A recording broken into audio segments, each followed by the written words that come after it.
नमस्कार। आज हम पोस्ट मेंडेलियन डिस्कवरीज में कोडोमिनेंस के बारे में स्टडी करते हैं। सबसे पहले हम कोडोमिनेंस के एग्जांपल्स को देखेंगे, उसके बाद इसकी डेफिनेशन को एग्जांपल की हेल्प से समझने की कोशिश करेंगे।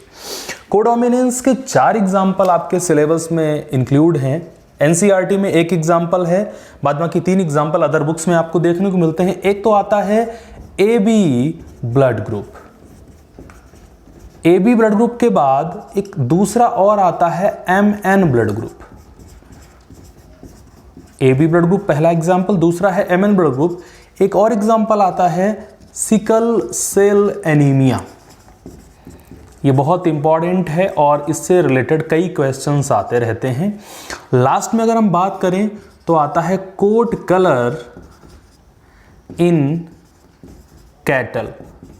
तो ये 4 एग्जाम्पल आपके सिलेबस में मिलते हैं।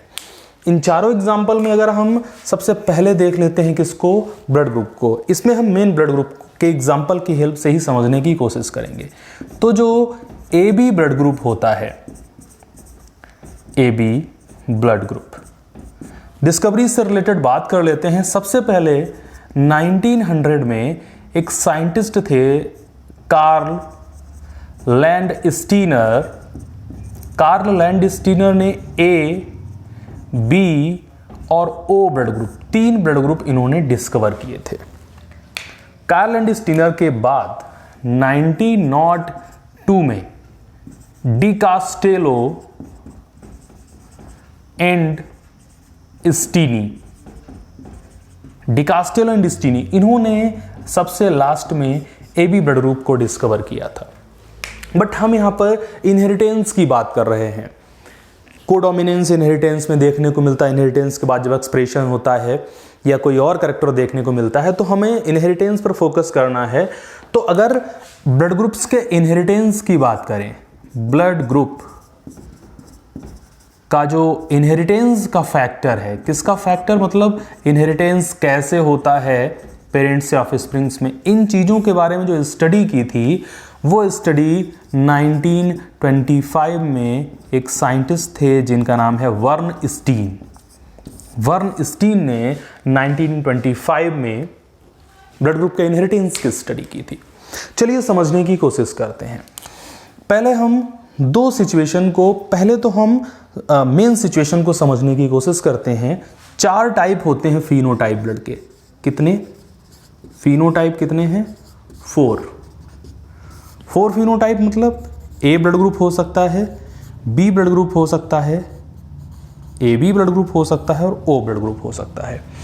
इन 4 फिनोटाइप्स में अगर हम आगे फोकस करें तो हमें यह समझ में आता है कि ब्लड ग्रुप में जो ब्लड ग्रुप होता है किसी पर्सन में, उस पर एंटीजन की प्रेजेंस होती है। किसकी प्रेजेंस होती है? एंटीजन की। आपको हम बता दें, एंटीजन को एग्ल्यूसिनोजेन या फिर आइसोएग्ल्यूसिनोजेन भी बोला गया है। और ये जो एंटीजन होते हैं ये RBCs की प्लाज्मा मेम्ब्रेन पर प्रेजेंट होते हैं। कहाँ होते हैं? On the plasma membrane of RBCs। Clear है? तो अब अगर किसी पर्सन का ब्लड ग्रुप A है तो उसमें A एंटीजन होगा प्रेजेंट, B ब्लड ग्रुप वाले में B एंटीजन प्रेजेंट होगा, AB ब्लड ग्रुप वाले में A और B दोनों एंटीजन प्रेजेंट होंगे और O ब्लड ग्रुप वाले में कोई भी एंटीजन नहीं होगा, यानी कि यहाँ पर नो एंटीजन वाली सिचुएशन आएगी। इन एंटीजन के फॉर्मेशन के लिए जो AB और O एंटीजन है, इन एंटीजन के फॉर्मेशन के लिए जीन रिस्पॉन्सिबल होता है और जीन की वेरियस फॉर्म को हम क्या बोलते हैं? एलीली बोलते हैं। तो अब हम थोड़ा सा समझने की कोशिश करते हैं। अगर हम ह्यूमन की पॉपुलेशन को स्टडी करें तो जो क्या होता है, तो जो हमारा क्रोमोसोम नंबर 9 है, क्या है? क्रोमोसोम 9, यानी कि जो 9th क्रोमोसोम है। ठीक है, सपोज हमने बना लिया 9th क्रोमोसोम का, हमने एक पेयर यहां पर ड्रॉ कर लिया। It is a pair of 9th chromosome. Homologous chromosome है 9th के दोनों। सपोज हमने माना कि इसमें ये पार्टिकुलर लोकेशन है, ये पार्टिकुलर लोकेशन है जहां पर ब्लड ग्रुप को रेगुलेट करने वाला एलीली प्रेजेंट होता है। ठीक है ना? इस प्रॉपर लोकेशन पर। तो अब हम क्या बात करेंगे, एलीली यहां पर प्रेजेंट होता है। आइसोएग्लीशिनोजन एंटीजन को हम आइसोएग्लीशिनोजन भी बोलते हैं, इसलिए जो इसका एलीली होता है उसे आई से रिप्रेजेंट करते हैं। ठीक, किससे रिप्रेजेंट करते हैं? कैपिटल आई से। ठीक है, कभी कभी एल से भी रिप्रेजेंट कर देते हैं, कुछ बुक्स में आपको मिल सकता है, क्योंकि इसकी डिस्कवरी का मेन कंट्रीब्यूशन किसका है? कार्ल लैंडस्टीनर का है। तो लैंडस्टीनर की वजह से इसको एल भी बोल देते हैं। अब समझने की थोड़ी सी कोशिश करिए, जो एलील्स होते हैं इस कैरेक्टर के लिए, वैसे नॉर्मली 2 एलील्स आपने पढ़े हैं, अगर लेंथ ऑफ प्लांट में आपने कैपिटल टी और स्मॉल टी पढ़ा था, शेप ऑफ सीड में आपने राउंडेड और रिंकल्ड पढ़ा था, यानी कि एलील्स की 2 वेरियस फॉर्म्स ही मिलती हैं। लेकिन ब्लड ग्रुप के रेगुलेशन में एलील्स की 3 वेरियस फॉर्म्स हमें देखने को मिलती हैं। कौन सी 3 फॉर्म्स होती हैं? चलिए हम इसको यहीं पर रिप्रेजेंट कर देते हैं। अगर ब्लड ग्रुप किसी पर्सन का ए है, ठीक है ना, या हम मेन बात एंटीजन की करें, ए एंटीजन को यहां पे लिख लेते हैं। अगर किसी पर्सन में ए एंटीजन है तो ए एंटीजन कौन सा एलीली बनाता है? आई ए बनाता है। किसी पर्सन का ब्लड ग्रुप अगर बी होता है तो उसको आई बी एंटीजन, आई बी जो एलीली है वो बनाता है। अगर किसी पर्सन का ए बी ब्लड ग्रुप है तो उसमें आई ए और आई बी दोनों एलीली प्रेजेंट होते हैं। और अगर किसी का ओ ब्लड ग्रुप होता है तो उसमें क्या होता है? आई ओ प्रेजेंट होता है, या फिर आई ओ कुछ बुक्स में स्मॉल आई से भी रिप्रेजेंट किया जाता है। ठीक है ना, यानी कि इन 4 टाइप के ब्लड ग्रुप को रेगुलेट करने के लिए कितने टाइप के एलील्स होते हैं? एक ए एलीली, एक वी एलीली और एक ओ एलीली, या फिर इसे स्मॉल आई भी बोलते हैं। 3 ही फॉर्म तो हैं, यहां पर दोनों साथ अरेंज हैं, बट यही 2 तो हैं। बात समझ रहे हो ना? तो अगर अब हम देखें पॉपुलेशन में देखें तो हमें क्या देखने को मिलेगा? किसी भी एक पर्सन में 9th क्रोमोसोम के कितने होंगे? एक ही पेयर तो होगा। एक पेयर पे कितने एलील्स हो सकते हैं? मैक्सिमम 2 एलील्स, यानी कि या तो आई ए आई बी हो सकता है या फिर आई ए आई ओ, मतलब इन 3 में से कोई 2 मैक्सिमम यहां मिल सकते हैं। ठीक है ना, तो हमने चलो यहां पे कोई बोल दिया आई ए है यहां पर, दूसरा यहां पर आई बी मान सकते हैं, कोई भी हम मान सकते हैं। ठीक है, बट किसी दूसरे पर्सन में क्या हो सकता है? सपोज यही 9th का होमोलॉगस पेयर ऑफ क्रोमोसोम है, इसमें यहां पर जीन है, जीन की लोकेशन सेम रहेगी, सेम लोकेशन रहेगी, उसे हम लोकस बोलते हैं, और दूसरा यहां पर है। तो देखो इसमें क्या होगा? इसमें हो सकता है आई ए और आई ओ प्रेजेंट हो, यानी कि लोकेशन सेम रहेगी। 9th क्रोमोसोम की एग्जैक्ट उसी लोकेशन पर ये 3 एलील्स हमें पॉपुलेशन में मिलते हैं। लेकिन किसी एक इंडिविजुअल में 1 पेयर होमोलॉगस क्रोमोसोम होते हैं, तो पेयर में सेम लोकेशन पर कोई 2 ही मैक्सिमम एलील्स हो सकते हैं। यानी कि किसी पर्सन के एंटीजन को डिसाइड करने के लिए, या किसी पर्सन का अपना ब्लड ग्रुप क्या है उसको डिसाइड करने के लिए ये एलील्स रिस्पॉन्सिबल होते हैं। अब हम इन एलील्स की थोड़ी सी स्टडी कर लेते हैं। ये चीज़ तो आपको समझ में आ गई ना। अब हम इसको समझते हैं कि किस किस पर्सन में इन एलील्स की आपस में इंटर रिलेशनशिप क्या होता है। देखो 3 एलील्स हमें टोटल पढ़ने को मिले। एक तो आई ए पढ़ने को मिला, दूसरा हमें आई बी देखने को मिला, आई ए, दूसरा है आई बी, और तीसरा है आई ओ। ठीक है, इनके रिलेशनशिप की अगर बात करें तो आई ए जो होता है वो आई ओ के ऊपर डोमिनेंट करता है, डोमिनेंट होता है। ठीक है, ऐसे ही आई बी जो है वो भी डोमिनेंट होता है आई ओ के ऊपर। ठीक है, वहीं पर जो आई ओ है वो कैसा है? रिसेसिव। लेकिन अगर किसी इंडिविजुअल में आई ए और आई बी दोनों साथ साथ होते हैं तो अपना एक्सप्रेशन दोनों साथ साथ दिखाते हैं, और उनका एक्सप्रेशन अलग अलग दिखता है, मिक्स नहीं होता है। को डोमिनेंस मतलब साथ साथ डोमिनेंसी, यानी कि जब कोई पर्सन में आई ए और आई बी दोनों होते हैं ना तो ये क्या शो करता है? को डोमिनेंस शो करता है, को डोमिनेंस। अब हम थोड़ा सा इधर आते हैं, समझने की कोशिश करिए। अगर किसी पर्सन का ब्लड ग्रुप ए है तो उस ए ब्लड ग्रुप वाले पर्सन का जीनोटाइप क्या क्या हो सकता है? तो हम एंटीजन को आइसोएग्लूसिनोजन बोलते हैं, हम पीछे ही बता चुके थे, तो यहीं पर थोड़ा स्पेस क्रिएट कर लेते हैं। अगर हम यहाँ पर जीनोटाइप की बात करें, किसकी बात करें? जीनोटाइप की। जीन कौन कौन से हो सकते हैं? तो अगर किसी प्रश्न ब्लड ग्रुप ए है, एंटीजन ए बनती है, तो एंटीजन ए कौन बनाएगा? IA एलीली बनाएगा।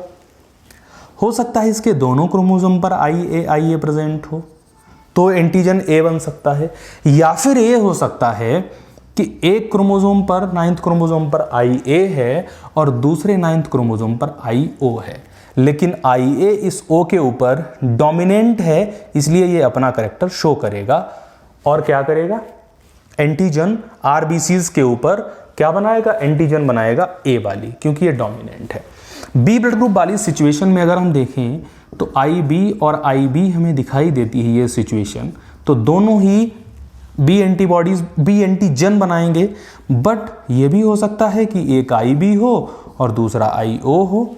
जब दूसरा IO होगा तो क्या होगा? ये B इस O के ऊपर डोमिनेंट है, तो B अपने कैरेक्टर को शो करेगी और B कौन सी एंटीजन बनाएगी? B एंटीजन बनाएगा।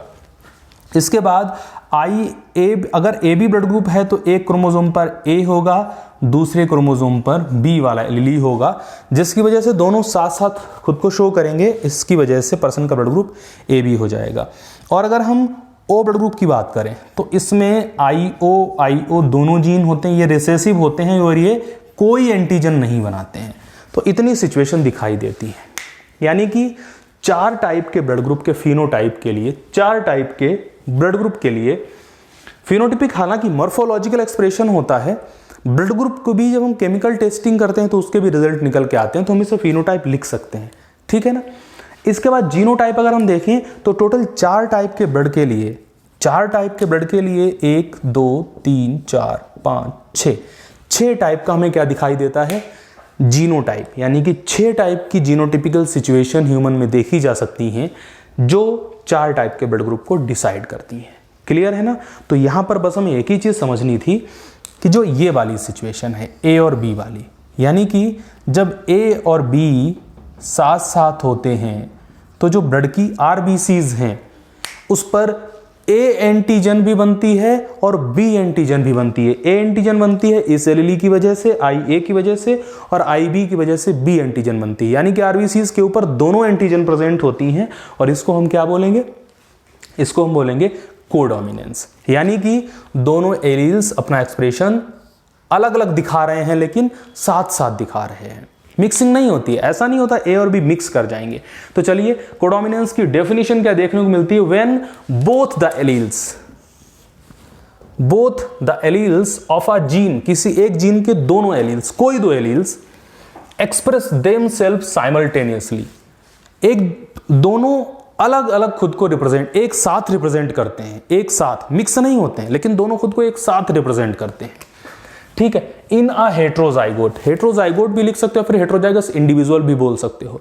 हेट्रोजाइगस इंडिविजुअल तो होगा ही, जब दोनों एलीलीज अलग अलग हैं तो उसके लिए उसको हेट्रोजाइगोट इंडिविजुअल ही बोलेंगे। And this condition is called codominance. Clear है ना। यानी कि जब दोनों एलील्स खुद को अलग अलग साथ साथ रिप्रेजेंट करते हैं, मतलब साथ साथ रिप्रेजेंट करते हैं पर दोनों का रिप्रेजेंटेशन होता है, तो उसको हम क्या बोलते हैं? कोडोमिनेंस बोलते हैं। तो ये आपका एग्जांपल है कोडोमिनेंस का।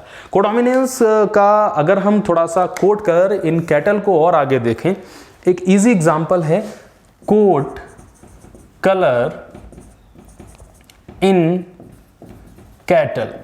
चलिए समझने की थोड़ी सी कोशिश करिए कि आपने कुछ गायें वगैरह देखी होंगी, कैटल में गाय और जो नॉर्मल दूध देने वाले कुछ छोटे मोटे एनिमल्स ये सब आ जाते हैं। गाय देखी होंगी, कुछ तो आपने बिल्कुल, कुछ की कोट का कलर रेड देखा होगा, कुछ की कोट का कलर वाइट देखा होगा, कुछ की कोट का कलर ब्लैक देखा होगा, और कुछ में देखा जाता है कि रेड कलर, कुछ रेड कलर है, कुछ वाइट कलर है। दोनों के अलग अलग पैचेस दिखाई देते हैं। जैसे अगर हम काऊ को देखें तो उसमें पैचेस, व्हाइट कलर का पैच कहीं पर है, कहीं पर रेड कलर का पैचिंग है, ठीक है। दोनों कलर, ऐसा नहीं दोनों का मिक्सअप हो गया, रेड और व्हाइट मिलकर के ब्राउनिश हो गया, नहीं, दोनों अलग अलग दिखाई देते हैं कि इंडिविजुअल में। वो एक एग्जांपल है कोडोमिनेंस का। तो इसको समझने की कोशिश करते हैं। कुछ कैटल्स रेड कलर की होती हैं, जिनकी कोट का कलर, मतलब जो स्किन है, स्किन के ऊपर जो हेयर्स होते हैं उनका कलर रेड होता है, और कुछ में ये कलर वाइट देखने को मिलता है। ठीक है, तो रेड को कैपिटल आर जीनोटाइप से रिप्रेजेंट किया गया, व्हाइट को कैपिटल डब्ल्यू से रिप्रेजेंट किया गया। जब इसमें गैमेट बनेगा तो कैपिटल आर और कैपिटल डब्ल्यू, दोनों को जब हम क्रॉस कराते हैं F1 जनरेशन का जो रिजल्ट आता है वो क्या आएगा, आर डब्ल्यू रिजल्ट आएगा। क्या होता है इसमें ये जो कैटल है पहले रेड थी, इसकी कोट का कलर, यहां इसकी कोट का कलर व्हाइट था इस सिचुएशन में, बट जब दोनों साथ साथ एलिलील्स आ जाते हैं कैपिटल आर और कैपिटल डब्ल्यू, तब इस सिचुएशन में क्या होता है, उसको हम रोन कोट कलर कैटल बोलते हैं। मतलब जो मिक्सिंग हो जाती है दोनों कलर्स की, कहीं कहीं पर रेड कलर के पैचेस और कहीं पर वाइट कलर के अलग अलग पैचेस हमको दिखाई देते हैं। तो ये एग्जाम्पल है किसका, कोट कलर इन कैटल का कोडोमिनेंस का एग्जाम्पल। उम्मीद है आपको समझ में आया होगा। धन्यवाद।